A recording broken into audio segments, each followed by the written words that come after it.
არ ინერვიულა თუ ახალ წლამდე ვერ მოასწარი შენი მიზნების განსაზღვრა 2026 წლისთვის, ან თუ განსაზღვრე და შესრულება დაიწყე, მაგრამ მერე რაღაცნაირად გზაში დაანებე თავი, იმიტომ რომ ეს არის ნორმალური და მოსალოდნელი.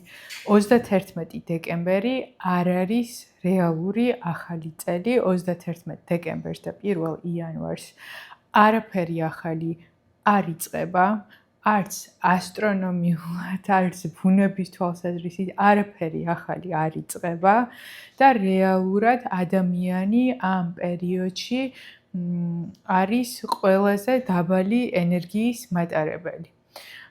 იმიტომ რომ გვაქვს შედარებით ცოტა ზე, ასევე ღამე უფრო დიდია ვიდრე დღე და მერე ნელ-ნელა კი იწყებს მომატებას, მაგრამ არ არის საკმარისი და რეალურად ჩვენი გამოღვიძება იწყება ბუნებასთან ერთად. ბუნება იღვიძებს გაზაფხულზე.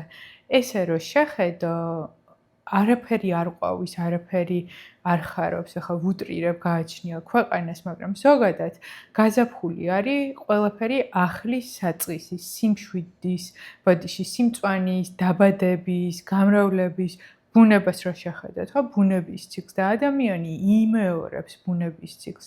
და როცა ჩვენ 31 დეკემბრამდე მოსწრებაში ვართ, რომ წინა წლის გეგმები შევასრულოთ და სასწრაფოდ ახალი დავსახოთ, რეალურად ეს არის ყველაზე არასწორი მიდგომა, საკუთარ თავს წვავთ ამ რაღაცა საერთო ღრეობა და ყიდვა და ფასდაკლება და რაღაცა ამაში მიდის მთელი ჩვენი ენერგია, ვისტრესებით, რომ მოვასწროთ სასწრაფოდ ყველასთვის საჩუქრის ყიდვა და თან ჩვენი vision board-ი გავაკეთოთ და როგორი წარმოგვიდგენია შემდეგი წელი და 1 იანვარს ადამიანების უმეტესობა იღვიძებენ ნაბახუსებზე, არიან გამოუძინებლები, სავარაუდოდ ბევრი ჭამეს წინა დღეს და 1 იანვარს პირობითად შეიძლება 8 იანვარს უნდათ რომ ახალი ცხოვრება დაიწყონ. ეს არ გამოვა და წინასწარვე არის განწირული, ესე ვთქვათ, ესეთი მიდგომა კრახისკენ. მე ვარ ელენე, ეს არის ჩემი არხი Reverse Monday. 3 წელია ახალ წელს არ ავღნიშნავ. ეს არ ნიშნავს, რომ შობას არ ვულოცავ ადამიანებს, ან შობა არ მიყვარს, ან რაღაცა მსგავსი. შობა არის შობა. შეიძლება საქართველოში რომ დავბრუნდები, ნაძვის ხეც დავდგა, როგორც ახალი წლის კი არა, როგორც ზამთრის ატრიბუტი და გასართობი და რაღაც გასალამაზებელი. შეიძლება ახალი წელიც ავღნიშნო იმ თვალსაზრისით, რომ არ ვიცი, სტუმრად წავიდე სადმე, მაგრამ აი ამ რაღაცა შოპინგ, დასტრესილ, ორკვირიან სმა ჭამაში პრინციპში 3 წელი ნამდვილად არ მიმიღია მონაწილეობა და სხვათა შორის საუკეთესო სეილები იწყება 8 იანვრიდან შემდეგ. საქართველოში კი არა, ზოგადად. და ესეც რომ არ იყოს ხელოვნურად მოგონილი დღეა, საგადასახადო, პოლიტიკური, ეკონომიკური და სხვადასხვა ესე ვთქვათ, საჭიროებებიდან გამომდინარე, რომელიც ჭირდებოდათ და ჭირდებათ სახელმწიფოებს და დღეს უკვე მთელი მარკეტინგია ამის ირგვლივ, ხო, ბევრის თვალში შეიძლება თოვლის ბაბუა და ახალი წელი ასოცირდებოდეს კოკა-კოლასთან, ზოგ ქვეყანაში სხვა ბრენდთან და ვართ ფაქტობრივად აი ამ მარკეტინგული მანიპულაციის ქვეშ, რომ აი ვირთხების ბოლოსავით გადატენილი ქალაქები, რომ ხალხმა სასწრაფოდ ზვირად იყიდოს ყველაფერი და დახარჯოს მთელი დანაზოგი და შემდეგი წელს შეუდგეს რაღაცა ვითომ ახლიდან და სხვა საფეხურიდან და ზედა ეტაპიდან და როგორ, როცა არ ვიცი, ფინანსები, ენერგია, ყველაფერი გახარჯე 31 დეკემბრამდე სასწრაფო წესით. ეს ჩემ თავზეც მაქვს საუბარი, იმიტომ რომ მეც ყოველთვის აღნიშნავდი ახალ წელს, მაგრამ რაც არ აღნიშნავ, ჩემი ცხოვრება დამშვიდდა რაღაცნაირი ეს ფსიქოლოგიური დროის და სტრესის დრო, ფსიქოლოგიური დროის აღქმა დავკარგე მეტნაკლებად და სტრესიც მომეხსნა. და დღეს მინდა რომ ვისაუბროთ რეალურად როგორ შეიძლება გააკეთო შენი ცხოვრების დიზაინი, რომელიც 2026 წელსაც გამოგადგება და შემდეგ წლებშიც გამოგადგება. მე მაგალითად 2026 წლიდან კიდევ 10 წელი გავაკეთე ჩემი ცხოვრების დიზაინი და რა თქმა უნდა ეს არ გულისხმობს ყველა ნაბიჯის და ესე ვთქვათ დეტალის გათვალისწინებას და განსაზღვრას, არამედ ზოგადი კონცეფციის შექმნას, რა გინდა ცხოვრებისგან. ცხოვრება გადის მალე და დრო მიდის მალე და სწრაფად იმათთვის, ვისაც აქვს ყოველდღიური რუტინა ვერ ასწრებს საკუთარი თავის დაპრიორიტეტებას ან არაპრიორიტეტებს საკუთარ მიზნებს, მუშაობს მუდმივად სხვისთვის, კი დრო გავა ერთ ამოსუნთქვაში, მაგრამ ადამიანი, რომელიც ცხოვრების რაღაც ეტაპიდან საკუთარ ცხოვრებაზე მართვის სადავეებს და პასუხისმგებლობას იღებს თვითონ და გამოდის ამ ვირთხების რბოლიდან, რაც არა მარტო ახალ წელს უკავშირდება, არამედ ზოგადად კორპორატიულ სამყაროს, საჯარო სამსახურს, ყველაფერს ამას, რაც არ ემსახურება თქვენ მოწოდებას, რისთვისაც დაიბადეთ, გავა ძალიან სწრაფად, მაგრამ თუ თქვენ დღეს გუშინ ან როცა გადაწყვეტ ცხოვრობთ თქვენი მოწოდებისთვის, სულ რო არ მიხვიდეთ ბოლოში იმ თქვენ მიზანთან, თქვენი განვლილი გზა იმდენად სასიამოვნო იქნება, რომ ამ მიზნის მიღწევას რეალურად ეკარგება მნიშვნელობა. მხოლოდ მასთან მიმავალი გზა არის, ესე ვთქვათ, ღირებული, სასიამოვნო და დასამახსოვრებელი და ამ დროს დრო ნამდვილად ნელა გადის და ხვდები, რომ დრო მართლა არის ძალიან პირობითი იმ თვალსაზრისით, რომ შეიძლება ჩემი 24 საათი იყოს ძალიან გრძელი და ვიღაცის 24 საათი იყოს ძალიან მოკლე. და დღეს მინდოდა რომ გამეზიარებინა ჩემი ცხოვრების დიზაინის, ესე ვთქვათ, საფეხურები, სულ 5, ესეც 5 გავწელე, ცოტა 4 შეიძლება და 5 საფეხურისგან შედგება, როგორ გეგმავ და ვალაგებ ჩემს ცხოვრებას, ეს შეგიძლიათ თქვენ განავრცოთ 1 წელზე, 3 წელზე, 2 წელზე, რამდენ ხანზეც გინდათ, მოიხსენით ეს 1 წლიანი რაღაცა 1 იანვრიდან 31 დეკემბრამდე ჩარჩო, ჩემთვის მაგალითად გადავწყვიტე, რომ ამ ცხოვრების დიზაინის შესრულება უკვე პროცესია, მაგრამ აქტიურად უფრო იწყება გაზაფხულზე, მარტიდან, როცა გვაქვს ბუნიობა, როცა იღვიძებს ბუნება, როცა მეც მეტი ენერგია მექნება. და თქვენ ყველამ ინდივიდუალურად შეგიძლიათ გადაწყვიტოთ, რა იქნება თქვენი საწყისი წერტილი. თუ გინდათ 2026 დაარქვით, თუ გინდათ, არ ვიცი, 1 ივნისი, როგორც თქვენ გრძნობთ, რომ თქვენში მოდის მზაობა სიახლის დაწყების. პირველი ეტაპი ცხოვრების დიზაინის შექმნაში არის ჩვენი ღირებულებების განსაზღვრა. არანაირ მიზანს და არაფერს არ აქვს მნიშვნელობა, ჩვენ თუ არ ვიცით, ჩვენი ძირითადი მამოძრავებელი ღირებულებები რა არის და უნდა გამოვიდეთ იმ რაღაცა სინდრომიდან და დაჯერებიდან, რომ ყველა უნდა ვიყოთ კარგი გოგო და ბიჭი და ჩემი მთავარი ღირებულება არის ოჯახი, სიკეთე, ქვეყანა და სიყვარული. ღირებულება არსებობს უამრავი და ყველა არის კარგი, მაგრამ ერთმანეთისგან განსხვავებული და არ არის საჭირო, რომ ამ ღირებულებებიდან ამოვარჩიოთ ის, რაც ჩვენი ქვეყნის კონტექსტ შეესაბამება, ჩვენს ნათესავებს, ოჯახის წევრებს და მეგობრებს. უნდა დაფიქრდეთ კარგად, რა არის თქვენი პირადი მამოძრავებელი ღირებულებები, თუ ღირებულებები, იმიტომ რომ რეკომენდაცია არის დახვიდეთ ყველა საერთო ღირებულებიდან, რაც ადამიანებს გვახსოვს, 2-მდე. ერთიც თუ დახვალთ, ძალიან კარგი იქნება, მაგრამ საბოლოო ჯამში 2-ს, რომელსაც ირჩევენ ხოლმე ადამიანები, მაინც ეს 2 ღირებულება ერთმანეთს კვებავს. თუ კონფლიქტშია ეს 2 ღირებულება ერთმანეთთან, ერთ-ერთი არ არის რეალური. და ღირებულებებზე დავამატებდი იმას, რომ თუ ღირებულების განსაზღვრას არ მიანიჭებთ მნიშვნელობას, მთელი ცხოვრება გექნებათ არეული მიზნები, რომლებიც ერთმანეთს არ ეხმარებიან შესრულებაში და იქნება ქაოსი. ხან მარცხნივ წავხვალთ, ხან წინ, ხან უკან, ხან მარჯვნივ. თუ გინდათ, რომ ყველაფერი იყოს სინქრონიზებული და ერთი თქვენი გადადგმული ნაბიჯი დილით, რომ გაიღვიძეთ, ყვებავდეს თქვენ ცხოვრებას ზოგადად ყველა ასპექტს და ყველაფერს ეხმარებოდეს, მაშინ რაღაცნაირად კომპასივით უნდა ჩამოიყალიბოთ და მოიტანოთ სიცხადე რა არის თქვენი ნამდვილი მამოძრავებელი ძალა, ანუ ძირითადი ღირებულებები. ღირებულებებთან დაკავშირებით ძალიან კარგი სავარჯიშო გადმოვთარგმნა და ცოტა ქართულ კონტექსტსაც მოვარგე, რომელიც ეტაპობრივად დაგეხმარებათ, რომ მიხვიდეთ იმ ორ ღირებულებამდე, რაც არის მთავარი სულ.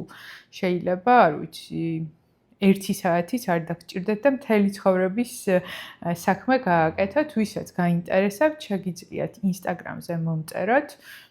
Instagram-ის გვერდი აქ არის, ან აქ არის, მომწერეთ direct message-ი და აუცილებლად გამოგიგზავნით ამ სავარჯიშო და კითხვები თუ გექნებათ მომწერეთ, მაგრამ მარტივია ყველაფერი. მოკლედ, მე განსაზღვრე, რა არის ჩემი ორი ძირითადი ღირებულება, რომელიც ეხლანდელი გადმოსახედიდან არ არის ცვლადი, ვფიქრობ, რომ მთელი ცხოვრება ფონად გამყვება ეს ორი ღირებულება და სავარაუდოდ, რასაც თქვენ აღმოაჩენთ, ესეც ასე იქნება, უბრალოდ შეიძლება 5-ეულში, 10-ეულში უფრო დეკორაციად დაემატოს სხვა ღირებულებები იმის მიხედვით, როგორ ცხოვრობთ, რა გარემო გაქვთ, ცხოვრების რა ეტაპია, ასე შემდეგ და ასე შემდეგ. და შემდეგ, როცა გადახვალთ ამ წლის ან ზოგადად ცხოვრებისეული მიზნის განსაზღვრაში და მეორე ეტაპი საფეხური ამ ჩემს ცხოვრების დიზაინის ამბავში არის მიზნის განსაზღვრა, ოღონდ მთავარი მიზნის. თუ გინდათ, რომ სწრაფად, ნაკლები დაბრკოლებების გარეშე მიიღოთ შედეგი და თქვენი სასურველი ცხოვრება, დაისახეთ ერთი ძალიან დიდი მიზანი, რომელიც იქნება მთავარი და რომელიც იქნება თქვენი წლის თუ 10 წლეულის მამოძრავებელი, ესე ვთქვათ, ძალა. ამ მთავარ მიზანს, როგორც კი დასახავთ, დაუსვით კითხვა თქვენს თავს. ეს მიზანი ხო შეესაბამება ჩემს ორ ღირებულებას, რომელიც განსაზღვრე რომ მაქვს. ხო ნამდვილად გამომდინარეობს აქედან, იმიტომ რომ თქვენი მიზანი თუ არ გამომდინარეობს თქვენი ღირებულებებიდან, მაშინ მოტივაციის ხარჯზე იქნებით, გარე მოტივაციის, როგორიც არის ხელფასი, ფულის შოვნა, ბონუსი, შექება. არა და როცა თქვენი ღირებულებების შესაბამის მიზანს დაისახავთ, არანაირი შექება, არაფერი არ გჭირდებათ. კი არა, გზაზე რაც კი დაბრკოლება გხვდებათ, არ ვიცი, ვიღაცამ ცუდი კომენტარი დაგიწერეთ, მეზობელმა თქვა, რომ ეს გოგო გაგიჟდა რა ახალი პროფესია და გადაწყვიტა, ხო? ამ ყველაფერს ფერი ეკარგება, მნიშვნელობა არ აქვს, იმიტომ რომ რაღაც აი ეს შიდა ბორბალი და ძალა ყვებავთ და გამოძრავებთ. მას შემდეგ, რაც მე გადავწყვიტე, რა არის ჩემი შემდეგი 10 წლის ესეთი დიდი, გრანდიოზული მიზანი, გრანდიოზული იმ თვალსაზრისით, რომ ჩემთვის არის ძალიან მნიშვნელოვანი და არა რომ რაღაც კრიტერიუმები მაქვს განსაზღვრული გრანდიოზულობის. მე თუ მაგ მიზანს მივახწევ, ვიქნები ძალიან სავსე და კმაყოფილი. და ჩავთვლი, რომ ჩემი მისია ამ ეტაპზე რაღაცნაირად შესრულებული მაქვს. თქვენც ესე უნდა შეხედოთ თქვენს მთავარ მიზანს. არ შეიძლება, რომ 3 ძალიან დიდი ან თუნდაც 2 ძალიან დიდი მიზანი გქონდეთ. მაგრამ მესამე ეტაპი ცხოვრების დიზაინის შექმნაში არის ქვემიზნები. ანუ მე იმას არ გეუბნებით, რომ მარტო ერთი მიზანი გქონდეთ დიდი და მორჩა. მაგრამ ის თუ რატო ქვია ამას ქვემიზნები, იმიტომ რომ ქვემიზანი უნდა ირიბათ პირდაპირ თეორიულად თუ პრაქტიკულად ემსახურებოდეს დიდი მიზნის გამოყვებას, შესრულებას და მისკენ სვლას. მაგალითად, სწავლა, კონკრეტული უნარის შეძენა, დახვეწა, პოდკასტებში სტუმრად მისვლა, პერსონალური ბრენდის გაზრდა, არ ვიცი, კომერციული ფართის ყიდვა, ვორქშოპების გაკეთება, ანუ ძალიან ბევრი მიზანი შეიძლება გქონდეთ თქვენ მიზანი, რამდენიც გინდათ, ანუ როგორც განსაზღვრავთ დროში რომ მოხერხებადია, ოღონდ უნდა ყვებავდეს თქვენს ძირითად მიზანს. ყველაფერი, რაც გაგიყვანთ მარცხნივ, მარჯვნივ, გადაგახვევინებთ, გზას გაგიმრუდებთ და გაგიგრძელებთ, უნდა შეკვეცოთ. რა თქმა უნდა, ოღონდ სამყარო თუ შემოვა და მოითხოვს ცვლილებებს, ჩვენ ამის მიმღებლობა უნდა გქონდეს და პროცესს დავნებდეთ, მაგრამ ჩვენს ცხოვრების დიზაინში ჩვენი ნებით არ უნდა ჩავწეროთ მაგალითად ესეთი ქვემიზანი. ვიღაცას უნდა რომ გქონდეს 10 მილიარდი სიტყვაზე და ეგ არის მისი დიდი გრანდიოზული მიზანი, ხო? არ შეიძლება რომ ამ ადამიანს ქვემიზანში ეწეროს მთელი ცხოვრება ინდოეთში და ინდონეზიაში მოგზაურობა და არ ვიცი ჰოლისტიკურ ცერემონიებზე დასწრება და პლუს ფინანსური განათლება. რადგან ეს ქვემიზნები არ არის თანხვედრაში.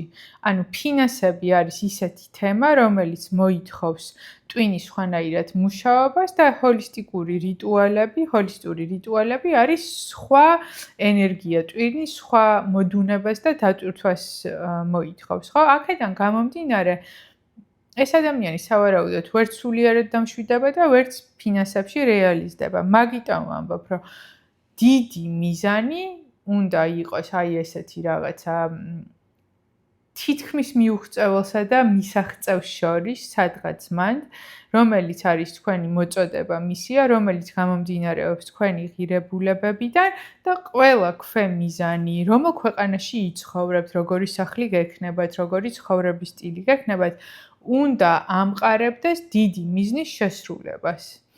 ეს არის ჩემი რეკომენდაცია. სიმართლე რო გითხრათ, მე არ მომისმენია, რომ სხვა ამას ამბობდეს, დარწმუნებული ვარ, რომ ამბობს, მაგრამ ჩემი რეცეპტია და ეს რეცეპტი მუშაობს. რაც შეეხება მეოთხე საფეხურს, ანუ მეოთხე ეტაპს ცხოვრების დიზაინში, არის განსაზღვრა ჩვენი რესურსის, დროის, ენერგიის, ვის შეუძლია დაგვეხმაროს და ასე შემდეგ.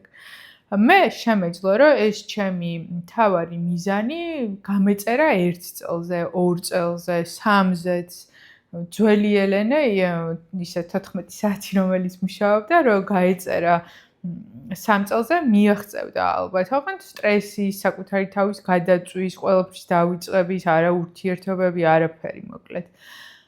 და ეხანდელი ელენე დაფიქრდა, რომ როგორ მივიდე იქამდე ისე რომ მე სულ სიამოვნებდეს, საინტერესო იყოს, დასვენების დრო მქონდეს, თავისუფლად გადაადგილების თუ მინდა მოგზაურობის, ან ამ წელს მოგზაურობის და შემდეგ წელს სწავლის, როგორ მინდა რომ დავალგო და რაღაცნაირად ეს ჩემი რესურსი, დროის, ენერგიის, ფინანსების, ხო? გადავანაწილე 10 წელზე. აი რაღაცნაირი 10 წლიანი ციკლი უთხარი ჩემთავს, რომ საკმარისი იქნება, რომ ჯამთელად, ფიზიკურად, მენტალურად და თან ისე რომ მქონდეს ოჯახის წევრებთან ღრმა ურთიერთობები, მეგობრებთან ღრმა ურთიერთობები, ახალი ადამიანები გავიცნო, ბევრი სარგებელი გავცე, ხო? და ასევე მივიღო სარგებელი ამ პროცესით. მჭირდება 10 წელი იმისთვის, რომ ბედნიერი ვიყო და სიხარულით სავსე და მივეცი ჩემთავს 10 წელი. და მიუხედავად იმისა, რომ მე ეხლა არ მყავს სხვა დამსაქმებელი და თვით დასაქმებული ვარ, მაინც ავიღე წლიდან წლამდე მცხოვრები ადამიანისთვის საკმაოდ უსტრესო და კარგი ჩარჩო დროის და ვინც მუშაობთ, ჩემი რჩევა იქნება, რომ ნუ დასტრესავთ დიდი მიზნის მიღწევისთვის საკუთარ თავს რომ აი ერთ წელში 6 თვეში რაღაცა გადახედეთ რა თქვენს კალენდარს სამსახურზე უნდა იყოთ 9 სამსახურში უნდა იყოთ 9-ზე კარგ შემთხვევაში გამოდიხართ 6-ზე 1-2 საათი გჭირდებათ მგზავრობა ან მოწესრიგება ჭამა ხო მე უკვე ფაქტობრივად გეძინებათ და მან სად შეიძლება ჩასვათ ეს თქვენი დიდი მიზანი რა შეიძლება მოაკლოთ რომ რაში გამოანთავისუფლოთ საკუთარი თავის უძილობის და შფოთვიანობის ხარჯზე ნუ შეამცირებთ შესრულების დროს ჯობს გაზარდოთ და ჯანმრთელმა მიაღწიოთ იქამდე და თან ძალიან ბევრი ადამიანი რეალურად იმიტომ არ მიდის თავის მიზნის ბოლომდე არ გადის რომ შუა გზაში ისეთი დაღლილია რომ არც მიზანი უნდა და აღარაფერი არ უნდა მაგალითად კოუჩინგი რო დავიწყე თავიდან ძალიან აღტაცებული ვიყავი და რაღაცა მოდი შევუდექი ძველი რეჟიმით, ну ძველით არა, მაგრამ დღეში 6 საათი გავაკეთებ კოუჩინგებს, ესე ვფიქრობდი, მიყოლებით, ну რაღაც 1 საათიანი შესვენებით. ისე გადავიწვი, 2 კვირაც არ იყო გასული, რომ ჩემ თავს ვეკითხებოდი, რომ ნამდვილად მინდა და ეს პროფესია და მე მივხვდი, რომ ჩემთვის პრობლემა იყო არა საქმე, არამედ რა დატვირთვითაც დავიწყე საქმე. ანუ დროის რესურსი და ენერგიის რესურსი და შევამცირე დავიყვანა დღეში 2-3 საათზე და ისიც კვირაში 2 დღე მაქვს დატოვებული. არც კი, იმიტომ რომ ეხლა პანამიდან საქართველოში მივდივარ და მეოთხე ეტაპი არის რესურსის, დროის და ენერგიის სწორი შეფასება ისე როგორც კარგი მეგობარი, რომელსაც უყვარხართ და ცუც არ გისურვებთ, ეგრე შეაფასებდა და გეტყოდა, რომ აი ეს არის გონივრული. ეს ჩათვალეთ, რომ არის 80% თქვენი ცხოვრების დიზაინი.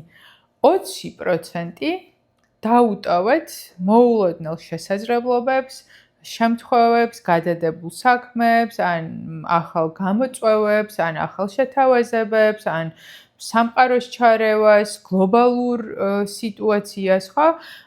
მით უმეტეს ეხლა ისეთი პერიოდია, რომ ინტერნეტის გამო თითქმის ყველა ქვეყანაში მიმდინარე სიტუაცია მოქმედებს ჩვენზე. ის კი არა რომ ლოკალურად შეიძლება ვინმე ხასიათზე არ იყოს, რომ თქვენი პროდუქტი და მომსახურება იყიდოს და rilsi ნახოს, არამედ ზოგადად რომელიმე სხვა ქვეყანაში იყოს ცუდი სიტუაცია, ჩვენ ადამიანებს ამაზე გქონდეს წამე და გლობალურად იყოს რაღაცა ისეთი დაბალი ვიბრაციების ენერგია. აქედან გამომდინარე, მეხუთე საფეხური და ეტაპი არის მიმღებლობა ყველაფრის, რაც ჩვენს კონტროლს მიღმა არის და ჩვენ კონტროლს მიღმა არის სულ ყველაფერი, გარდა ჩვენი გონებისა, ჩვენ შეგვიძლია მარტო ჩვენი გონება ვაკონტროლოთ და ხშირ შემთხვევაში ამასაც ვერ ვაკეთებ. დანარჩენი ჩვენს სხეულსაც რა დაემართება, მაგასაც ვერ ვაკონტროლებთ. უბრალოდ შეგვიძლია რომ ხელი შევუწყოთ უკეთ იყოს, მაგრამ ვის რა მოუვა, ესე მე კი მჯერა, რომ ჩვენს განწყობას მართლა ძალიან დიდი მნიშვნელობა აქვს და ადამიანი თუ ამბობს, რომ 122 წელი იცხოვრებს და ჯერა ამისი იცხოვრებს, მაგრამ მაინც სამყაროს მივცეთ საშუალება აი ამ მეხუთე ეტაპით თავისუფლება და საშუალება რომ შემოიტანოს თავისი ფერები. აი რომ წარმოვიდგინოთ კალენდარი, ხო? კვირიდან ხო არის რომ 5 დღეს სამსახური საზღვრავს და 2 დღეს ჩვენ. აი იმ 2 დღის პოზიციაში ჩავაყენოთ სამყარო და რაღაცნაირად მივცეთ საშუალება რომ იყოს ჩვენ კალენდარში სივრცეები, სადაც შემოდის ცვლილება. და ცვლილებას და დანებებას რაც შეეხება კიდევ ვიტყოდი რომ შეიძლება რაღაცა გრანდიოზული მოხდეს და თქვენი გზა დამოკლდეს ან დაგრძელდეს. ანუ თქვენ მთავარ მიზნამდე მისაღწევი გზა და იცით როგორ შეხედეთ, აი რადგან ცხოვრების დიზაინი არის ეს ყველაფერი, რაზეც ვსაუბრობთ. გადავიტანოთ სახლის დიზაინზე. როდესაც მაგალითად გვაქვს სახლი, სახლს აქვს რაც არ უნდა არ ვერკვევოდეთ ხო მშენებლობაში ვიცით რომ ეს საყრდენი რიგელები თუ კედლები და ყოველთვის როცა კეთდება ინტერიერის დიზაინი ვითვალისწინებთ რომ საყრდენის გადატანა, საყრდენი კედლების გადატანა არ შეიძლება და დანარჩენი ხან შეიძლება დამკვეთმა შეცვალოს აზრი, ხან შეიძლება მშენებელმა ან ვინცა რემონტებს არასწორად გააკეთოს, ხან ინტერიერის დიზაინერმა შემოგთავაზოს ახალი რაღაც. ანუ ძალიან მნიშვნელოვანი არის, რომ ფუნდამენტი საძირკველი არ შევარყიოთ, ანუ ჩვენი ღირებულებების წინააღმდეგ არ წავიდეთ, მაგრამ თუ ცხოვრება ისე წავა, რომ მოგთხოვეს სამყარომ, ღმერთმა, არ ვიცი, მდგომარეობამ ჩვენმა, რომ შევცვალოთ ჩვენი დეკორი და მაგალითად დავიდგათ სხვანაირი ავეჯი, ანუ სხვანაირად მივიდეთ იმ ჩვენს მიზნამდე,